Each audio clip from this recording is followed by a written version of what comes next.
And you notice Lincoln Avenue is completely shut down where we are right now. Yeah, it's actually It's impassable. Oh, yeah. I know. I like that. I like that there's little traffic and anything going on because I'm very aware of my surroundings. And this is helping me just, like, chill.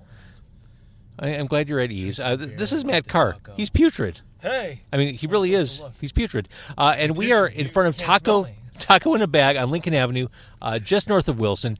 Carr con Carne, the world's only food podcast recorded in a car, is lovingly brought to you by the fine folks at Boost Mobile. Boost Mobile is everywhere. This phone that I'm showing Facebook Live on, that I'm doing all sorts of stuff on, is on the Boost Mobile network. My entire family is on the Boost Mobile network. If you are just pissed off about your current phone plan, give Boost a shot. Again, boostmobile.com. It's Carr con Carne. Let's eat in the car. It's Carr con Carne. And now here's the star of our show, James Van Alstyne.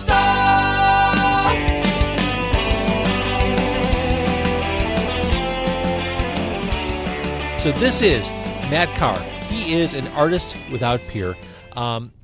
If you are a death metal fan, you've probably seen his work. You almost assuredly have seen his work. You know, I would say that a lot of people could probably name one death metal band, two death metal bands. You can actually name all of them. Well, I don't know about that, but I like what I like, and I could do a pretty good job in a certain genre. Because at this point, even death metal is like sectioned off into so many, areas. Like, if you're listening to fucking Suicide Silence and Black Dahlia Murder, you probably think, oh, yeah. But so you've done logos for death metal bands. You've done album covers. Yeah. And you just finished. I know you were working. You've been like intensely working on a new album project. Yeah. What have you been working on? Should I look into that thing? Where's it go? Well, we can look at each other. We can gaze into I each like other's that eyes. better. Just make sure you're on microphone because we're recording for a podcast. This is just a fraction of what you'll hear on the podcast. Okay. This podcast will be available tonight because I'm ambitious and I'm going to edit this after we leave here tonight. That is amazing. That's what I'm saying. Very ambitious. And we also have Taco in a Bag, which I want to show off in a second. Yeah. All right, but what have you been working on? Well, I just finished up a piece that just took me through the ringer. I mean, it took me a while. I'm almost embarrassed to tell what it. But see, I have no gauge. If you said it took 6 months to work on something, I'd be right, like, oh, well, of course, that's how long it takes. I know, and the thing is like I don't know how. It's almost kind of funny. I don't know, like, I mean, I got there's a tight little crew of guys I talk with and a few ladies too, and I feel like I don't like we talk about these things here and there, but even then I don't even know how long it takes some of them to work on it. But I mean, it took me like over a month. Well, there was obviously some days off. It took me about over a month and a week. Is that just you like sequestered for 12 hours a day in a dark room drawing frightening images? Not really. Well, the frightening images part. Oh yeah. All of that. Like, I mean, because when I'm not drawing, I'm just reading my comics and watching movies. I mean, I'm a huge horror movie fan, so that's like. How are we not already best friends? What? We can be now. Okay. I want to talk. Met, that's why. The podcast, again, will be available later tonight, and you'll be able to hear a lot of this interview. But for the purposes of Facebook Live, this video that we're doing, I want to show off where we're at. We just talked to Patrick, the owner of Taco in a Bag, and he gave us tacos in a bag. You, sir. What do I have?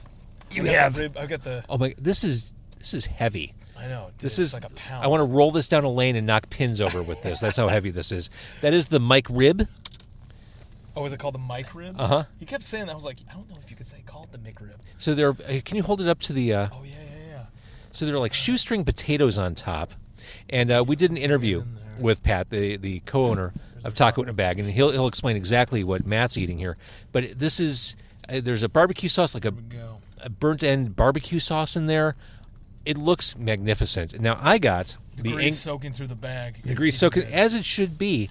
I got the Angry Bird, which is also quite heavy. So this is like a chicken taco in a bag. So basically, this is like 10 tacos in one bag. This isn't... Yeah. It's not even a taco. I think it's like a... It's like when you take the hot fry, the Cheetos hot fries, and you crack it open. like they do on the south side. This looks amazing. All right, so we're going to try the tacos in bags. Let's try. I've got all kinds of cheese on top here. And thank you for watching, Elizabeth, Stephanie, Jessica, Jose. Oh, you can see them? Oh, yeah. Dude, There's technology is David, the amazing. creative director of Kuma's, is watching right now. Former guest. Holy shit! How about that? He's I bet DJ you and him would be friends.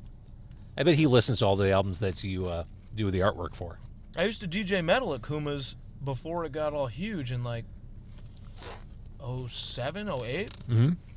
Me and a buddy of mine. This is super good. It's really good. This chicken is delicious. It's tender, it's juicy, super flavorful. Cilantro, and then some have got This sour is cream legit here. pulled pork in here. Oh, that looks amazing. I Here- think McRib. hold up that fork. Yeah. All right. Look at that.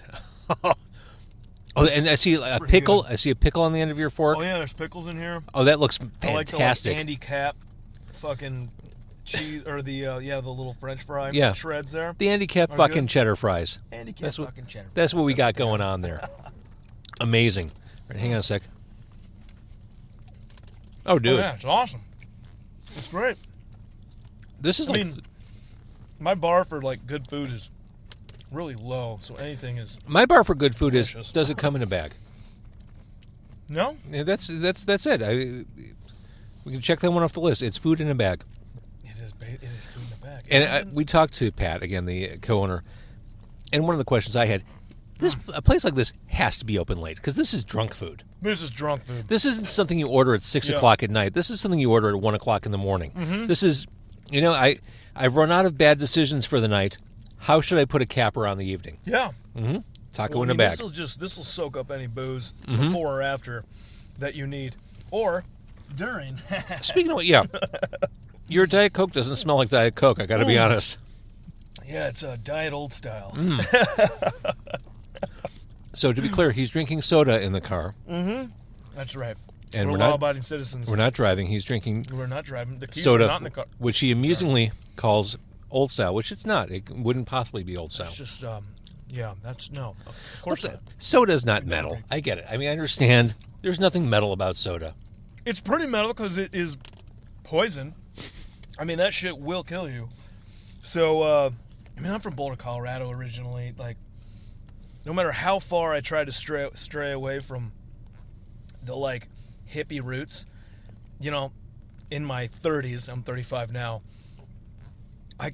the eating thing is paramount. Like, I do pretty, outside of my alcoholism, which obviously, Cheers. my one vice there, dude, I can't be, the eating thing I get pretty sensitive around in terms of, like, just, eating good shit, not fucking processed food and what have you. I mean, I don't know what's in this. Whatever it is, it's awesome.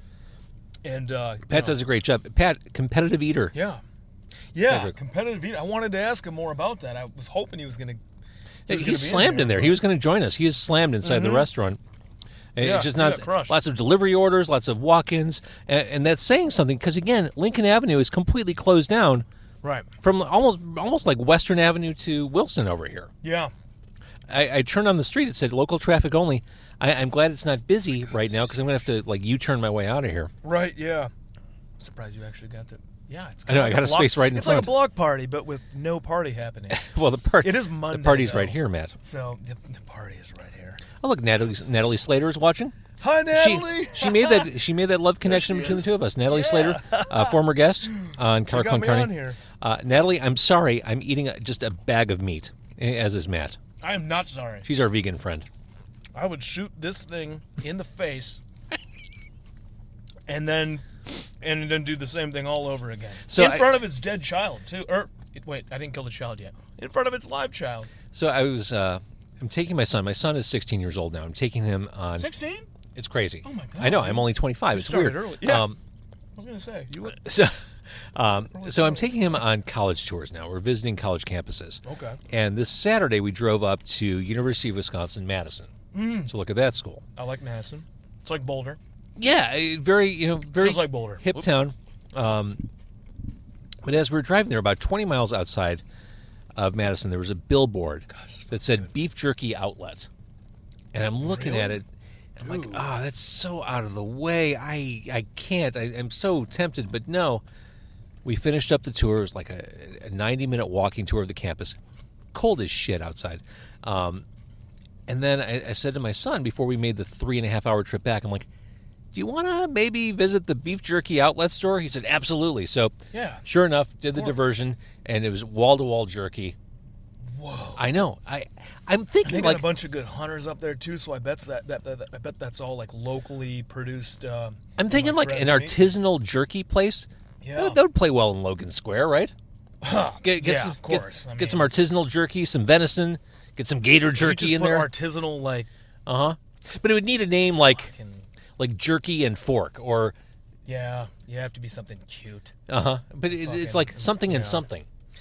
Yeah, I mean, like I would go like meat and hunter, or no, it'd have to be like all fucking cute and like it would have to appease the like. I don't know, little fucking Tinkerbells out there that are walking on eggshells with everything. So it would have to be like, I don't know, probably something cute. Anything that actually had anything to do with fucking hunting and producing a good product meat. I don't know. I think it would come out tough to those people. I should tell you, this podcast goes out to middle school students, so the profanity is really... Oh, I'm just fucking with you. Okay, good. I'm just getting fired up. You are. All right, so here's the deal. This podcast... Can't string a word together without me and my guest, something Putrid, terrible to say. Matt Carr, we're going to keep talking, and this podcast will be available later tonight because I'm ambitious, and I'm going to edit this whole damn thing tonight. That's awesome. But thank you for watching on Facebook Live. And if you're interested in Carr Con Carne, carconcarne.com is where you can find other episodes. Please, by all means, tell a friend. And thank you, Boost Mobile, for enabling this live broadcast. And thank you, Taco in a Bag. Taco in a freaking bag. This place. Like look at that. A whole disemboweled animal in here. Because there's a tortilla chip at the bottom of that. Yeah. It's crunchy. Oh, my God. It's savory. It tastes like McDonald's couldn't even come close to this McRib. That's right. I mean, this is down to a science. Taco in a Bag is BYOB, which you've dutifully taken care of. Yeah. Oh, yeah. Whether he liked it or not. All right. So thank you, Facebook Live. Again, carconcarne.com later tonight. That's Matt Carr. Go support his stuff. Where can they find you on Facebook? Or on your website? Well, let's see. I'm not too good at this part. I am on Facebook. This is an easy question. Yeah, that should be. But I'm so impotent when it comes to like online anything. Putrid Gore. Instagram's good. Instagram is because there's no extra bullshit. It's just piece by piece by piece, and that's just Putrid Gore art. And then on Facebook it's Matt Carr, but Putrid also it finds it there. It's holy shit. Oh wait, hang on. While we're recording this, fucking yeah. Look at this. Before, like, we were seconds away from signing off. What the hell is this? Donuts. Donuts? This Key lime pie donuts. That's key lime. Oh, you're killing me. Pat. Key lime pie is my favorite. That's Patrick from Taco in a Bag. Hello, guys. Can you say anything? Oh, please talk about Shalom. your eating. Shalom. Shalom. All right. Shalom aleichem. He's literally the only guy in the restaurant right now, so he's just coming and going. Oh my God. I'll hold that. Whoa, that looks Seriously, insane. Key lime pie is like my favorite dessert. I did not tell him that. Wow, yeah, and this, I don't even know how he We need to fast forward here. Right. Do you mind sharing? I'm not even close to getting to that. I've got like half of this bag to go through. And look, all right, so it's key lime pie, donuts, and it's got graham cracker crumbs all over it. I'm going to clean my fork off here. Oh, my God. We're almost done saying goodbye to people. We should just keep filming this and just eat silently. Make it like just an art film? Continue like 15 minutes of just, they're still eating. Oh, my God. Just silently. I wonder if he was watching the Facebook Live inside the restaurant, and he wanted to keep it going. Like, I'm ever playing with donuts. You seemed a little busier than that. All right, I literally can't cut this in half, so this is going to be offensive to look at on Facebook Live. It's okay. Giant donut, small mouth. Yeah. Let's put my new beard to the test with the dripping key lime pie. It'll match the gray-ish. I got tons of gray hair. It's good. I've never grown a beard in my life, and now do I That's the silver fox, right? Is that what I am? It's like you're distinguished now. I am distinguished. That's the word that you get Do to I use look when you're older and your professorial? hair changes. Do I look like I? I don't know what that word is. Just say yes. All right, so here we go. Like, Key you could lime be a pie. professor? Yeah, That's this is too big. This is too big for my mouth. I've got to figure this out. Nah, just jam it in there, man. Get lewd. Attaboy. Get lewd. All right, here we go. Suffering for my art right here. Huh. I can't, Matt. All right, here we go. It. Just do it. Yes. Oh, not bad, actually. You did better than I thought. That wasn't half as that wasn't half as gory as I thought it was going to be. My God, this Dude. rib is so good. Dude, you got to try this. Yeah, I just still want to eat that. Do I have to try it on camera? Fuck it, I'll do it. I mean, sweet with barbecue's got to be something somewhere. Oh, and it's all like drippy and gooey with key lime. This is... Okay, please don't feed me. That's my only No, I'm not going request. to feed you here. Here comes the airplane. Choo-choo. Yeah. Oh, my God. That is... All right. Oh, I like how this, like... I may like that more than the chicken in a bag. So wait, is all that honey fluid, is that key lime? That's all key lime, dude. It's just sugary key lime. Come on. This is magnificent. Come on, you donkey! You were able to cut it at least. Yeah, well, it took a lot of work.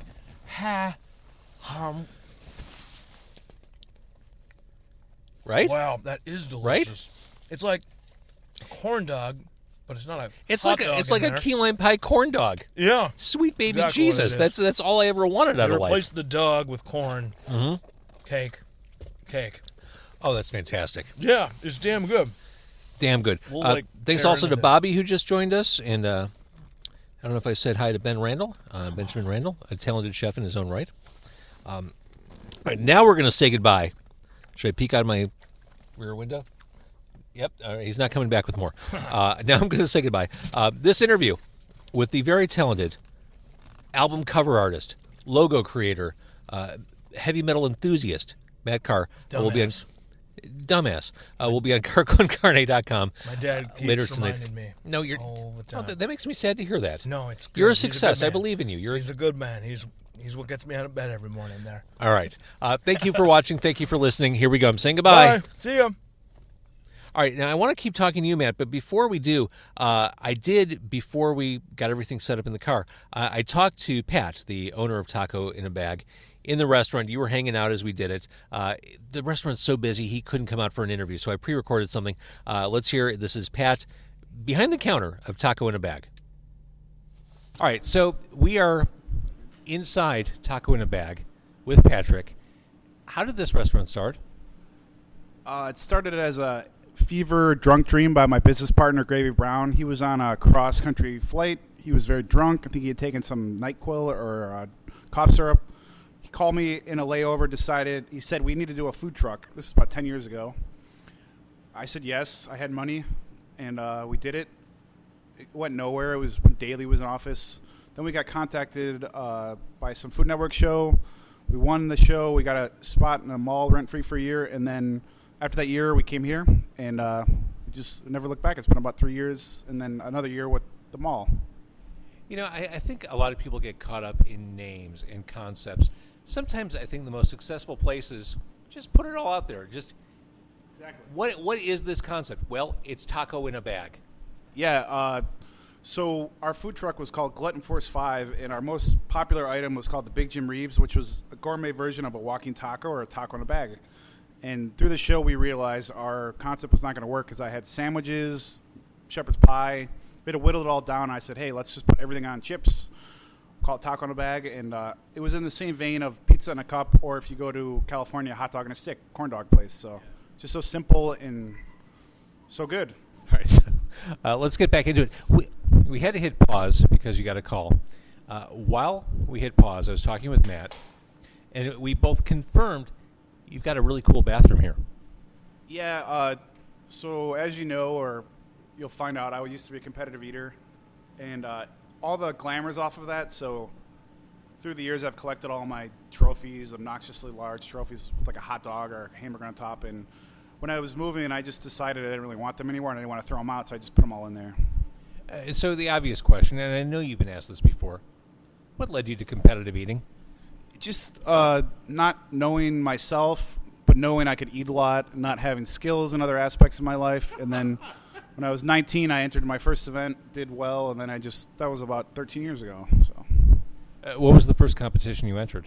I did Bocce's Pizza. I think I got 4th place. It was a professional event, and to this day, I remember I swore it off because I was so ill after. I actually made my sister pull over, and I threw up on somebody's lawn. I also made her film it as well. So What was the most? I know you've had like bread and milk and raw eggs. What's the most disgusting thing you've consumed? raw eggs.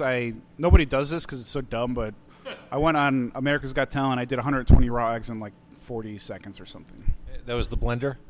Yeah, oh no, that was 50. On my YouTube channel, I did 50 because everyone wants to do Cool on Luke 50 hard-boiled eggs in a minute or an hour, but it's really boring. So people have done other versions like Cadbury eggs or just random shit, but that I was like, why doesn't anyone do raw eggs? And then I did that, and then I get contacted to do these shows, and like, we want you to eat for a minute. I'm like, there's nothing is gonna be impressive if I eat hot dogs for a minute. I'm like, I'm gonna do eggs. So then after that, I did Steve Harvey. I did 100, and then I got called to do America's Got Talent, which I didn't want to do because I knew what the deal was. We want filler in the beginning, and I made it through, but I was like, I'm not going back. And then I did Italy's Got Talent, so I've done it a few times, and that is like a showstopper, you know? Yeah, I would say. All right, going back to the restaurant, which is a much more sane and low-key vocation. Perhaps. I mean, so I handle the back. Got another phone call. I handle the back of the house. I run the restaurant, and then my business partner, Tim Gravy Brown, he handled all the design, and slowly but surely I'm working my crap into the front, but the design aspect and everything, the mannequin was his. The first day we opened, he just came in carrying that mannequin underneath his arm, and I was like, what the hell is that for? He's like, let's go to the bathroom, and it's like been a staple of our bathroom. You're open late. I think a place like this has to be open late. Yeah, we stay open we're open 11 till 2 every day, till 3 on the weekends, but we're actually open like 100 hours a week, so we're always open. Now, being open, what did you say, 4 years? Almost 3 years. 3 years. What's been the high point so far?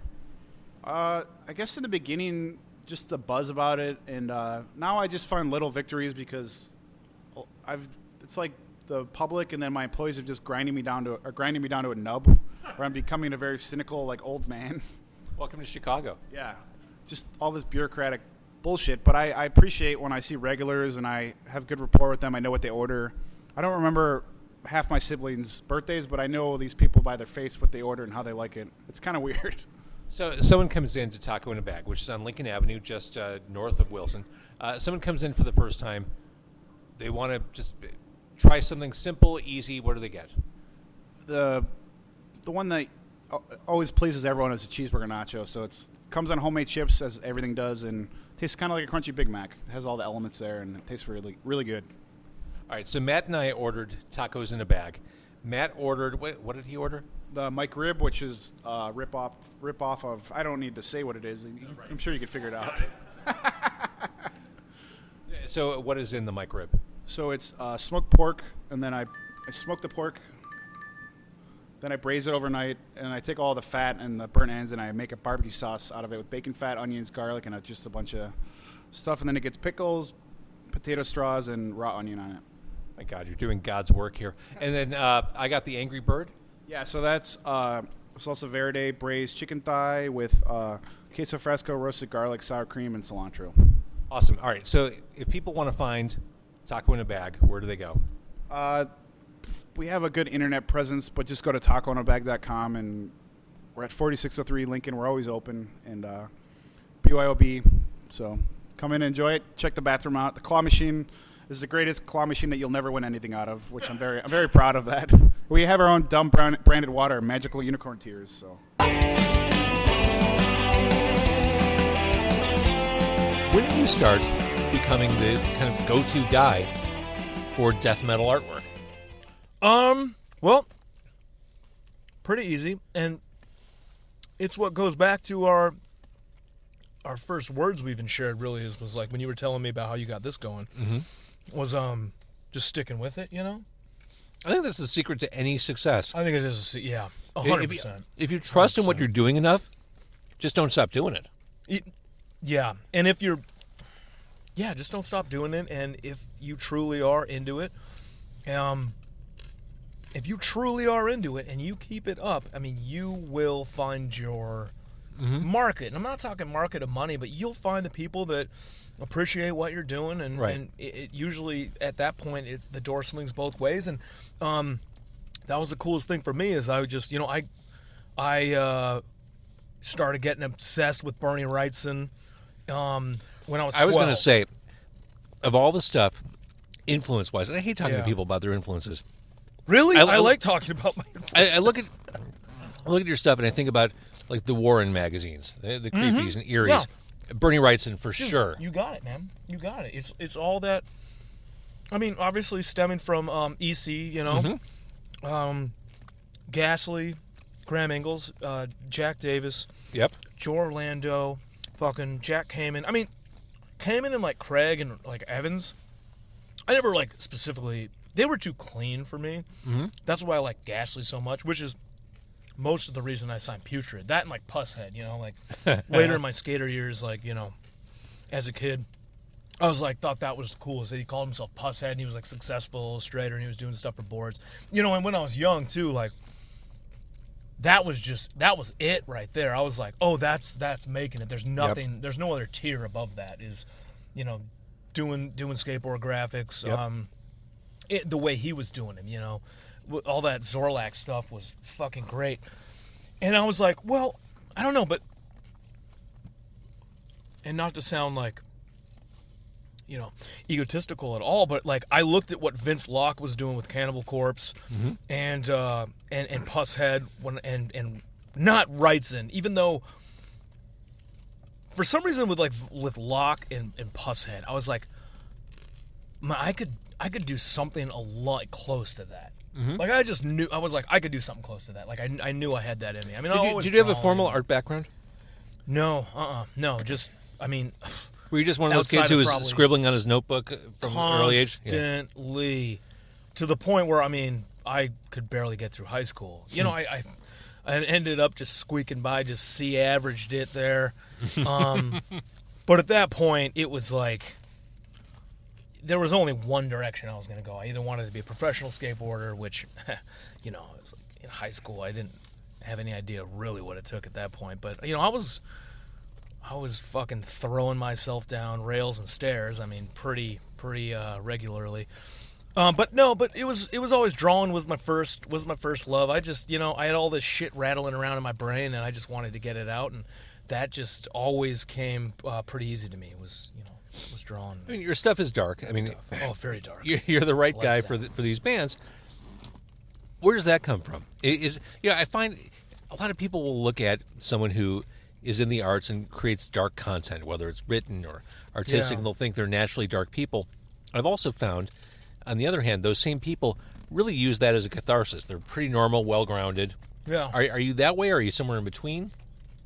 I think I'm really well-grounded for the most part. I mean, I got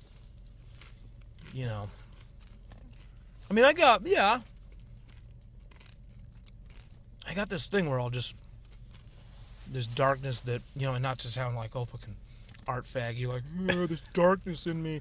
No, but, like, I do have this, like, frustration and, like, just anxiety with a lot of things. And, I'll just be at the gym, like, catching myself just, like, wanting to just smash, just fucking hurt people sometimes. And not any rhyme or reason. Just this general, unexplained...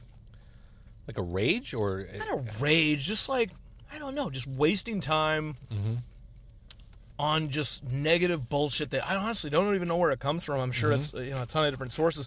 But anyway, I've also been doing this for so long, like since as a kid, I mean, I always, when I was a kid, I was obsessed with horror movies, so it was Aliens and Predator. So I saw Alien when I was 4. I snuck down, and I was at like a point of view where my parents couldn't see me, so I watched Alien 1, and the chestburster scene, and once shit starts going down in the movie blew my mind at 4. Sure. And apparently I took that pretty hard. Like, I don't know, my mom was like, didn't know. I don't know I can't remember if she saw me or found me, but I was pretty upset by that. Dude, but then I've got to interrupt you, and I'm so sorry. Okay. Yeah. only because I have a story along those lines before you continue. By all means, yeah, get in there. My dad used to take me to horror movies when I was a really little kid. Now, I'm a couple years older than you. Yeah. I have vivid memories of being taken to the Golf Mill Theater to see Alien, the original one, when it came out in 1979. Made it to the chest burst scene, made my dad take me out of the theater and leave. Because that shit was scarring. Dude, it's still, like, you see it now, and that is super disturbing. Like, the Super noises, disturbing. I don't even know how they got the noises. And of the that. build-up. I mean, they really, like... Oh, man. I know. And, like, I'll never forget, what's-her-face's name when the first blood splatter hits her, and she just was like, she's just like mumbling. That shit was distress. scarring for me. And I bring Yeah. this up because it sounds like that's where you're going with... Well, that's exactly where it was. But then instead of, like, going the opposite, I was just like, hook, line, and sinker. So when I was, like, 10 in, like, the early 90s, Dark Horse Comics was going bananas with Aliens and Predator and Grendel Tales and all that. And I was picking up, every single thing, every card series, every postcard, little cardboard standee. I mean, there was nothing Aliens and Predator, pretty much nothing in that line that Dark Horse released that and I still have every single item of that. That's awesome. From then. But I never, like, that's the problem was with the comics. I never like was like I need to do sequential and comic art. I still had a lot of insecurity with that. I tried doing an Alien comic when I was 11 or 12. I still have those pages. Do you really think in hard. splash pages, is that the way your mind operates? Yeah, and then it was like, and then I discovered heavy metal, and it was just like, like I could do Heavy Metal, the magazine. no, just heavy metal music. Got it. This is why I clarified, I guess. Yeah. And I was like, oh my God, you could just dive in with this one piece, and it could just, it could be the make or break for that album. You know, I'll never forget when I saw Kill 'Em All. And that's super like minimalistic and whatnot. But I was just like, wow, it just really affected me. I was like, oh, I want to get into that. Yeah. Iron Maiden, and then really, and Morbid Angel, and Obituary, and Cannibal Corpse. Were just like huge, and then especially with Cannibal Corpse because it was like the horror comic style because Vince Locke, with Dead World was obviously a horror comic dude, and that immediately was like, I bet if I spent, because I was self-aware enough to know like, oh man, I'm nothing, I'm a child. I was like, but I bet if I buckled down, because school didn't make sense. Skateboarding was fucking great, but I was just getting the shit beat out of me and just going out and smoking weed with my friends and just doing nothing really. It was recreational, but you knew it wasn't like a long-term Yes, life calling. I thought it was for a minute, but then I think I realized pretty quickly, like watching all the new videos that were coming out. Like I remember once like Tosh, what the fuck, Tosh Townsend or Art Osari came out. I was like, oh my God, these kids are 14, and it's like, oh, that's where the bar is. Like, oh, all right, I'm out. We're out. Like, that's cool. It was fine. It wasn't any like devastating thing, but I broke both my wrists several times. Oh man, Several times? Yeah, several times. And there was one point where I had a recent break in my right arm, which my drawing hand obviously, and then my left was broke twice, and I got a cast on that. So I was basically double casted. Yeah. And I couldn't draw for 3 months, and that was 2002. So at this time you're thinking, oh shit, I hope I can actually draw again. Like, what if this never stops? Yes. And I didn't think I really cared about drawing. I thought it was just something that I always had in the bank, and was like, yeah, it's something I do for fun. But then I'll never forget it. Long story short, I couldn't, I think I made it 2 months before I started putting the pencil in my cast, and because I started dreaming about it, I started just these frustration dreams where I couldn't do what needed to come out, and I just started putting my pencil in my cast, and I started doing these super crude fake. I had this fake death metal band when I was right out of high school. I wanted Gore Maggot was going to be my Cannibal Corpse kind of theme, just brutal death metal fucking band. And I didn't ever play an instrument, and I didn't know anybody that played an instrument, but I just would do the album covers, and then I'd be like, well, the rest will come later. That's amazing. So yeah, and then as soon as I was out of the cast, no matter how hard I fell on that wrist, it was it really, both of them really hurt. And then 2003, I moved into this like house, and I don't know, man. I just started to like things just started to fall into place on their own. Like, you know, people were going this way and that, friends, and then 04 hit, and I got some friends in Philly that I used to live with in Colorado were like, hey, come out to Chicago. And I was like, oh, yeah, I'll go out there specifically for one summer, because they were like, I got my girlfriend can host you for like a summer. Do you want to come out and just like focus on your shit and see where it goes, you know? And I was like, yep. And, Turned out to be a great decision. I know, crazy to think about. Yeah. And then we couldn't get the 3 months. It turned into 6 months. And after 6 months, I was like, well, we might as well do it a year. And then after a year, I was hook, line, and sinker. Like, there was no other decision.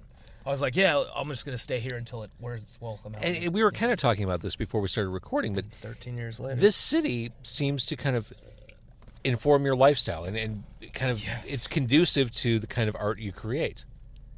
It's like it's almost like 30 Days of Night. You've got the season where you kind of have to woodshed. You have to be sequestered in your dark basement. Yeah, exactly. Well, not only that, which is what initially I like. So I moved there in 04, and initially I was like, oh, cool, I don't know anybody here. It's easy to focus, you know? You don't have like your friends like showing up to your door or calling you up and be like, let's go out. Yeah, let's go out, yada, yada, yada. I was like, great, I could just focus. And those 3 months were, well, you know, when I decided to stay was, so I was 04. So about 05, I had made a couple friends. Actually, Natalie worked at a coffee shop. Natalie Slater, Natalie Slater, thing. Natalie Slater, former guest, worked at a coffee shop named Filter, and I had nowhere to go, nothing to do. I mean, I got a job at a video store, West Coast Video here, for in the first year. That was my first job. But I would just go to the coffee shop and just draw, and you know, because I didn't have a studio or nothing like that. I had a bunch of roommates, and she was just the nicest to me. She would be, and I was 21. I mean, I was so underdeveloped in every aspect of everything. I mean, I didn't have money for anything. Like, I would just go in there. I wouldn't even buy coffee because I wouldn't even know like drinking coffee was like a thing you just kind of did. I would just go in and be like, okay, I got to get busy doing shit. And I would just draw, and she would bring me food, and she was just super nice. And then she introduced me to her, well, soon-to-be husband at that time, Tony Slater, who worked for AWH, the largest skateboard distributor, in the country as far as I'm concerned. Mm-hmm. I could be wrong about that. But then Tony introduced me to fucking my buddy Grant Sutton and Grumpy, and I ended up going into a painting work with Grant, and then Grumpy became like my best friend, and then I basically met all these guys through Natalie's connections there, and that established my first like friendship here. And then I realized, just to fast forward, that there was 9 horror movie conventions in the surrounding, like Ohio, Indiana, Chicago, like Illinois area. 9, and that was in 07. 9, and I was like, holy fuck, there's conventions for this? Yeah. Man, because in Colorado, there's nothing. There's no wrestling. There's no metal. It's fucking hippies, and it is complete. The culture is completely different. Everything I actually cared about. And then not only that, but there was so much metal here of all sorts you wanted. But I mean, I just come from a pretty heavy like death metal background. There was shit that would come here just once. It wouldn't go anywhere else in the country. Just one show here, one in New York, one show here, one in LA, or or we would get every single big tour. So not only was I getting, and I started going to metal shows and handing out flyers, and then I started doing covers for like the first album cover I ever did was for Cardiac Arrest, local, like still some of my best friends here, just local old school underground death metal. And then this Wisconsin band Pleurosis, more gore grindy stuff. But then from there, I just started getting, tons of work. Not to play my head up or anything, but I have not been without a job since 03. I mean, it was. Well, you found your niche. I mean, 100%. The music. I mean, your aesthetic completely fits the music. Exactly. And then just to put it out there, because this was like the biggest thing that happened with me is I became friendly with Billy from Razorback Records. Mm-hmm. And Billy is like old school metalhead, I mean, through and through. Older guy, too, so, he was around in, like, the late 80s and early 90s, coming out with zines, recording bands, recording his own bands. And we started up a friendship online through MySpace. And then he was like, well, do art for bands with Blood Freak. And Blood Freak and Razorback Records stuff at that time, Blood Freak, Engorged, Frightmare. I loved what those bands were doing because they were all horror movie obsessed. Yep. And bands like, Mortician and Necrophagia and Autopsy, Impetigo, just these death metal bands that were also, it was you realize everything you could start dropping names and making stuff up and no one would call you on it. Right, yeah. Well, those who know will be like, hell yeah. Exactly. But I mean, these bands meant so much to me. I'm not just trying to name drop, but I'm name dropping for a reason. Like, and then I realized that, like, these bands, a lot of them lived here. And then I got to meet them, so I got to meet guys that I never thought I would ever get to meet. And then they were, like, super supportive. And, that was your network. And then before I knew it, it was just like, I was just getting a deluge of jobs that I couldn't even keep up with. So would you ever turn something down, like if Maroon 5 called you up and said, Matt, we got a new album coming out. It's a little edgier than what we're used to doing. Can you do something? We're thinking, I don't know, a giant cock going through the eye socket of a skull. Well, yeah. But tasteful. Okay, if that's borderline edgy, then, oh, yeah. For sure, I would take that on. I'm a bit of a dick. I only do art for bands I like. There's one band, I don't want to say what it is, but the guy is just such a fucking cool guy. Mm-hmm. He's the only dude that I really don't like the music, but I really like the guy, and he's super fucking, he's just, I don't know, he's on top of it, and he's just a good guy, like, all the way through, so I end up, helping him out. But I don't work with bands I don't like. I mean, you said it earlier. You spent a month or so on your most recent project. Exactly. If you're going to commit that much time and energy to a project, you gotta like it. Exactly. You have to feel it. I mean, there's a lot of these art guys that do like album cover art, and they are just so, it's crazy. They're so business minded. Like, they're like, well, how do you send your rights? Like, is your contract for their rights good for a year? And then what do you do after that? I mean, you re-up yourself. I'm like, dude, it doesn't work like that, man. Like, they pay you $300 if you're lucky, in the beginning. Yeah. And then, you'll get a free shirt and an album, and that's it. Like, that, they run with it. But then they're not making money either. No one's making money off. No one's getting rich man. off death metal. No one, not a single fucking person. Right. All right, so here's a question for you. Because this podcast reaches a wide swath of people. Yeah. There are people who've heard the term death metal, kind of have an understanding of what it is. As someone who is deeply entrenched in the death metal community, if you were to tell someone, here's the album that'll get you hooked, what is it? Well, that's the thing. And it's, I wouldn't even begin to start you at that. Like, if you don't listen to heavy music, like we've always. Well, let's say someone's listening to they like all that new wave stuff. They like Maiden. They like Priest. We would always say, like, if there was some newbie, like whatever, would be like, hey, here's an Opeth album. Like, start there, and then just gradually, work yourself. I mean, all my metalhead buddies, like, we started off, Metallica, Maiden, Anthrax, fucking Megadeth, all that shit. And then you just become entrenched in it. Part of the reason, like, I get so annoyed with this whole fucking hipster culture that thinks, they'll go for, like, small brown bike or whatever nonsense they listen to, and, next thing you know, they got a fucking gauged earrings and a Burzum shirt, and they, they're trying to act the part. It's like, oh my God, fuck off. Oh my God. So I try not to, because it doesn't matter. Like, whatever you want to listen to, and especially, dude, these days with the internet, like, dude, everybody can get everything. It doesn't matter, Well, see, and this is part of the reason why I ask. And you're right. Yeah. Anything you want to hear is available, but I think that availability, that convenience, makes it so that it's really hard to find shit you like. It's ironic. Like, there's too much, and you kind of need curators to help cut through all the bullshit and point you in the right direction. Absolutely. And that's true for death metal. That's true for jazz, whatever. Garage rock, fucking rock, hard rock, anything. All of that is. I mean, just take Chicago music as a segmented. microcosm. I mean, it's really. Right? Someone says, "Oh, I wish I knew more about local music." Shit, where do I even start? But that's just that's the reason kind why of I the ask. fun of it, though, is you just start going a lot to shows. Like, I just started... But then, that's the thing. The metal genre is so secluded, even when, you can go to a fucking traditional heavy metal show and there's going to be, pretty... dyed-in-the-wool black metal fans, death metal, power metal, fucking heavy metal, whatever, what have you, grindcore kids or whatnot. And everyone can kind of bounce off each other, It's not like you go to one show and there's only this.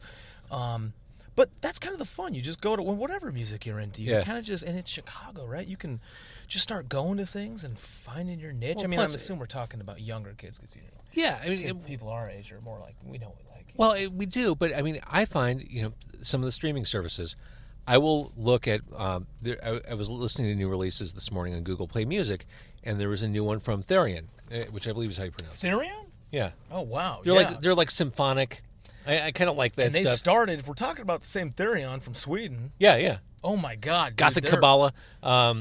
Their first shit was amazing. But I was listening to the new album, which was hit or miss. There are like 90 songs on it or something ridiculous. Yeah. But one of the things I do is I'll go to the artist and look at related artists, and if there's an artist I don't recognize, I'll punch over and start listening to that person's music. Right, they do have those. Yeah, like the kind of recommendation or just what do they call those radio where stations you can do that? What are they? I don't use them. But I mean, that's But one way to have do the it. like recommended. Yeah, I mean, a lot of that stuff you're gonna fucking like. Right. I mean, if you like this, you'll like this. Yeah, and so, right. I'm bouncing around, and I do tend to like more of that power metal and symphonic metal kind of stuff. So, I was bouncing around, suddenly I'm listening to a Hammerfall song I hadn't heard before. Oh, man, yeah, Hammerfall. I remember Hammerfall. They're straight up power metal. Oh, yeah. They were, even when I was in high school, they were just too much for me right there. Yeah, I mean... But I would love Manowar, so there was Manowar cheesy, but then for me there was Hammerfall where I'm like, nah, that's not, no, I'll stick with Manowar. the Manowar image never clicked I with was me. in The Ice Turf for a loincloths, minute though too, so. The whole broadsword and loincloth thing never really clicked over for me. Dude, Manowar is so awesome. You can't fuck with those guys. I like Manowar. All right, I will so always stay by them. the death metal question aside, let's talk about horror. Okay.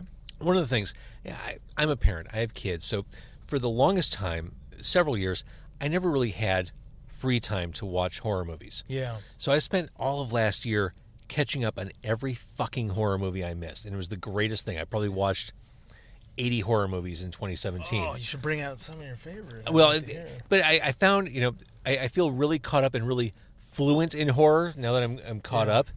So I ask you the question, what are your 2 or 3 favorite horror movies? Of all time? Of all time. Those ones that if you are alone at 2 o'clock in the morning and you can't sleep, you're going to put that on and you're going to feel good about it. All right. I will preface this just with a couple, guidelines. There are...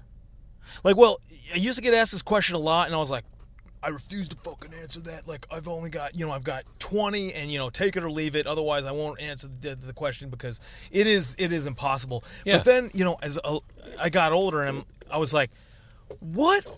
I started realizing, actually, probably what I should say is, what are the horror movies I watch the most in a year? Yeah. And I was like, oh my God, that greatly depletes... the roster there. And you can say you like an Argento movie all you like, but maybe you're not watching it every Suspiria? year. Yeah. Love Suspiria. Opera, fucking Inferno. I love Argento, but I'm like, shit, I haven't even watched Suspiria in 3 years. Exactly. So I'm like, okay, so maybe I should, all right, it dwindles it down, and I can actually make this pretty easy. The movies that I watch at least once, if not 3 times a year, are Creepshow, The Thing. I have to think about this. Are you a Carpenter fan in general? Absolutely. In fact, one of the first times, my sentient memories of starting to really become a horror fan, to where I was like, oh, this is what I like. I started to become self-aware of my interests. Was my best friend's older brother worked at Video Station, and in Boulder, Video Station had the most movie titles in the country, and I know that at the time. So the horror section was fucking thousands. They had basically a whole room, and he would take me and his brother and me, and he was huge on Carpenter. So, and that was when Laserdisc was going on. He was super nerdy with Laserdisc. He showed me, I'll never forget, the Laserdisc The Fog. Yeah. And, at that time I was like, I cut my teeth when I was 4 on Alien. Like, at that point, I was maybe 8, 9, 10, somewhere in there. I liked, because I had seen Evil Dead 2, and I liked the more gore, the gore the merrier. And I started really wanting the hard stuff, but I don't remember him being like, no, you need to focus on, like, other, like, factors, like, listen to the sound. Like, The Fog is, like, the sound. And that's where he kind of opened my mind, like, that's right. You don't see any of the gore in The Fog, but when you hear just that they crack that watermelon open. Oh my God! And it's like it's the old lady's head. Like, oh, that was so. And I went home to my mom and I was like, Mom, like I watched The Fog. Like it was and she did not allow. There was no R-rated movies in there. But I was so excited and I started explaining to her how I reached this new level of understanding with film, where I was like, there's this thing where there's this sound, and the sound is, can usurp the imagery. It doesn't have to be like... You became a film school student. Just a little bit, yeah. But how prolific was John Carpenter in that period between Halloween and They Live? And just killing it, too. Just killing it. One of my favorite movies of all time, not a horror movie, but absolutely a top 5 for me, one that I can watch at any given time, is Escape from New York. Oh, God damn Always. it, yes. Of course. Of 100%. course. Oh, Pliskin never let me down. Adrian Barbeau, Ernest Borgnine, Isaac Hayes, God, I had a huge Van crush Cleef. on Barbeau for a long time. Oh my!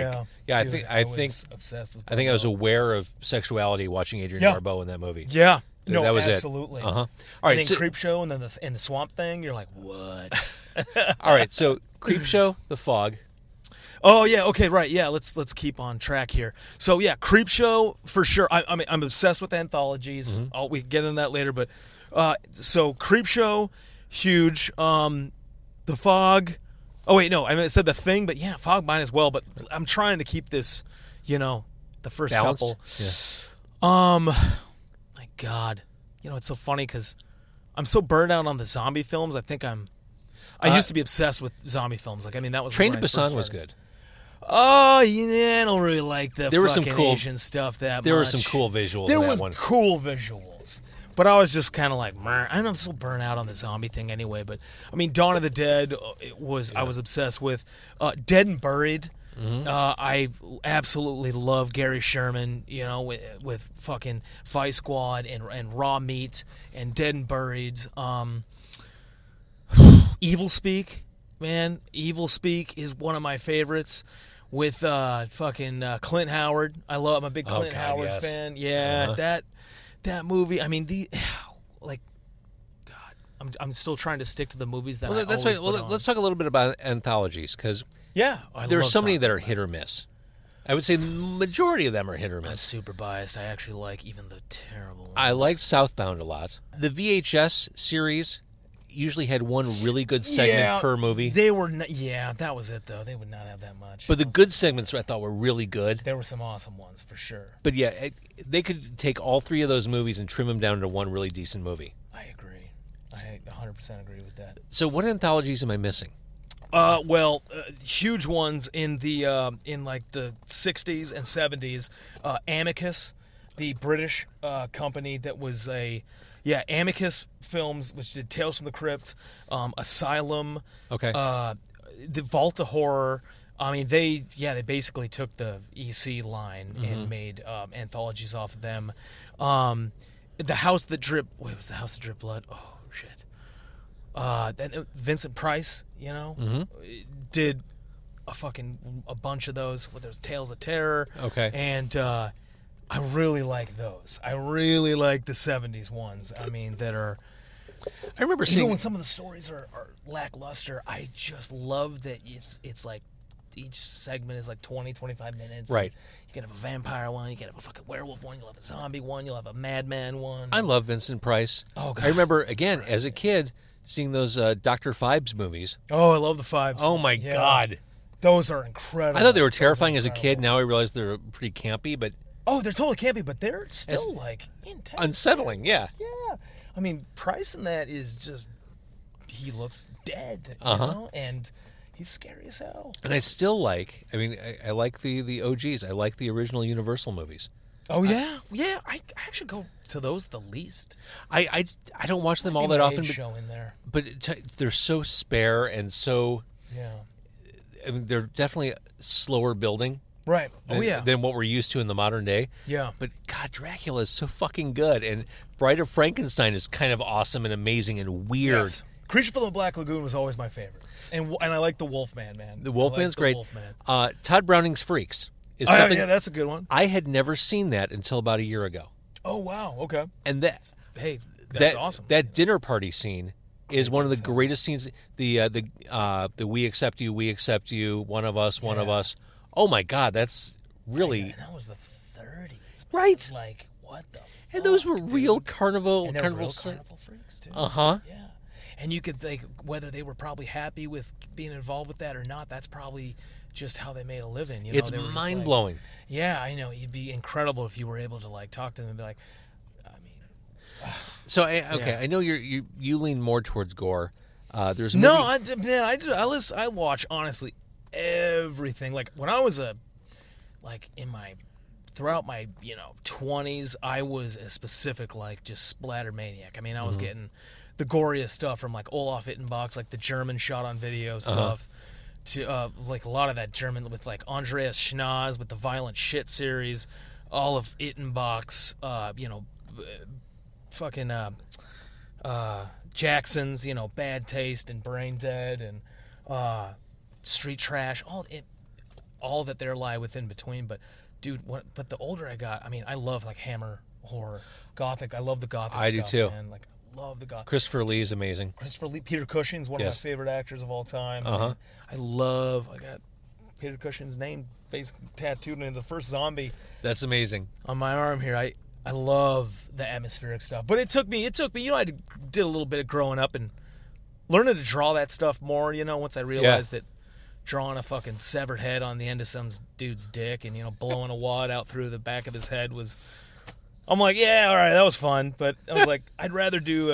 I could listen to you say that all day. Yeah, came so easy. But then like an actual like an iron gate in a cemetery. And some ghoul, like grave robbing. Well, and let me take it like back to that. artwork. That's cool. How important is black and white? That's what I mostly. Yeah, I mean, for the kind of imagery you create, I feel like Yeah, that says everything. dude. I mean, that's just going back to like the EC guys. Going back to Wrightson, those Warren fucking magazines. Warren magazines, man. Like all the Spanish guys. With a lot of the texture work I do goes to a lot of like Warren when they started hiring the Spanish guys like Rafael Ara Leon, like Nestor Redondo. Oh my God, yes. San Julian. But actually, San Julian, I wonder if he was South American. Some of these. But anyway, those like when they started outsourcing these guys, they brought this like I don't know like this European craft into it that just in the gray washes like oh my God and I was really strict on the the high contrast black and white stuff. But then when I really started getting Skywalds and the Warren magazines, I was just like oh there's so much more to do here.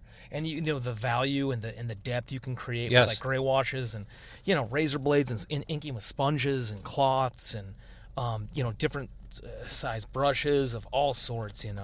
Would you say that you're always learning and experimenting? Dude, I'm a forever student, and I hope I always stay a forever student. I mean, the piece I just finished up, I immediately sent to like Steve Bissett, fucking Tim Vigil, Mike Dubish.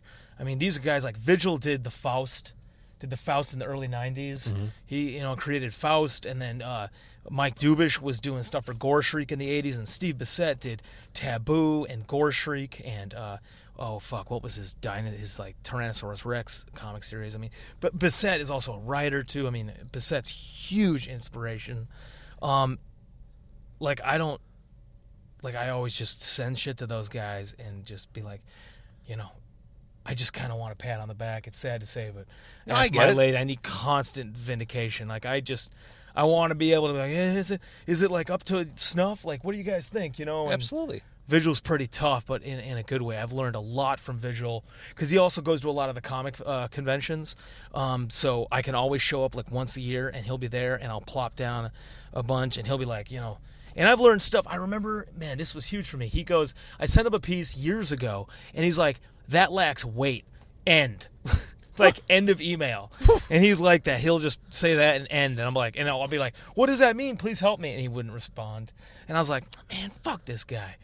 But not really. I was just frustrated. I was like, explain it to me. But then from just that, it never left my brain. And then I realized through, further progression. Also, I had this friend. I kind of had this friend. Kind of falling out a little bit. But he went to art school. He was incredibly talented, but he was one of those dudes that could not finish a piece. He could not. He just had that red button, that self-destruct. Right. And but if I gave him a piece, oh my God, if I had the needle in the haystack of insecurity about something, he could point that out.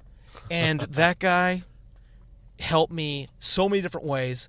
And through him and what Vigil said, weight was like, oh, well, that character doesn't really feel like it's standing in that environment that you put it in. So then I learned, like, oh, if it's carrying like a mace, well, that bicep, that tricep, that like should feel like it's carrying a fucking 120-pound mace. Right. He's about to bludgeon this fucking chick's head in with, And I'm like, oh, huge. And that will alter the way your hips move. And Yeah. And, I'm by no means super good at the anatomy. And I'm actually just bought some courses for anatomy and all that. But going back, just a consummate student and just paying attention to your elders and what they say. Because that weight comment, and then just leaving it at that and being like, figure it out for yourself. Like my mom would be like, what's this word mean? She'd be like, look it up, fucker. I'd be like, God damn it. And I'd have to look That's it up. how people learn. That's how you learn. And, at this point, I'm like, Teach a man to fish. It's huge. Or, take a man, what is it? Teach a man to fish, or... give a man a fish, he eats dinner. Eats for a day. Yeah. Teach a man to fish, he eats for life. Exactly. Dude, exactly. That's awesome. All right, I want to wrap up. Okay. Again, you are Putrid Gore Art on Instagram. You are Matt Carr. Super talented guy. Thanks, man. Appreciate it. Your album art. I mean, I love. I'm a horror fan. I love the shit you draw. I mean, I love dude. I love your dark, twisted mind. It'll be like that for quite some time. Yeah, don't change. I don't. No. don't you dare draw rainbows and unicorns. We're good. There's too many pussies doing that shit these days anyway. Just keep the entrails coming. But thank you. I'm so glad we got to eat tacos together. I didn't even finish mine. I'm hoping to finish after. I am so ridiculously full. But thank you, Matt. Yeah. Hey, James. Thank you so much. I feel like I have to shake your hand on here, but it's not being filmed. Exactly. We'll do it later.